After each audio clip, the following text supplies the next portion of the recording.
আজ কি বলেছেন শোনাবো, কিন্তু তন্ময় বাবু আপনার কাছে আসবো। কেন এত পর অভিযোগের কথা উঠছে, কেন মৃত্যুর প্রসঙ্গ চলে আসছে, কেন?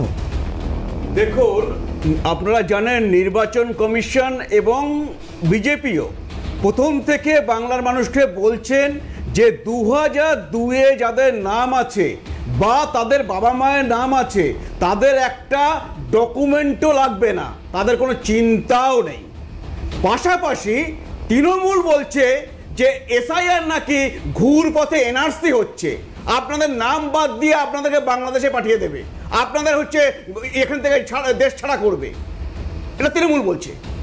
আচ্ছা, আপনি দেখুন এই প্রদীপ করের নাম 2002 সালে ভোটার লিস্টে আছে, তিনি 50 বছর ধরে প্রায় এখানকার বাসিন্দা, তো তার তো কোনো চিন্তা নেই।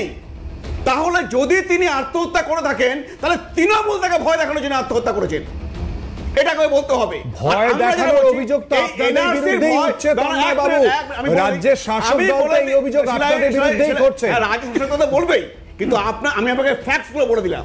তৃণমূল বলছে যে এটা নাকি ঘুরিয়ে এনআরসি হচ্ছে, বিজেপি একবারে বলেছে, ইলেকশন কমিশন একবারে বলেছে, তো তা থেকেই বোঝা যায় যে তৃণমূল ভয় দেখাচ্ছে, কিন্তু এটা আসল ব্যাপারটা নয়। এটা হচ্ছে, দেখুন, একজন মানুষের মৃত্যু হয়েছে, সেটা খুব দুঃখজনক ব্যাপার, এবং এটাও ঠিক যে শোনা গেল যে তার নাকি ডান হাতে 4টে আঙুলে নাকি অর্ধেকটা কাটা একটা অ্যাক্সিডেন্ট হয়েছিল, তো তিনি নাকি লিখতে পড়তে অত ভালো পারতেন না অত, তা তিনি কিভাবে সুইসাইড নোট লিখলেন সেটা নিয়ে প্রশ্ন মার্ক আছে। আমি কিছু বলছি না ওই ব্যাপারে।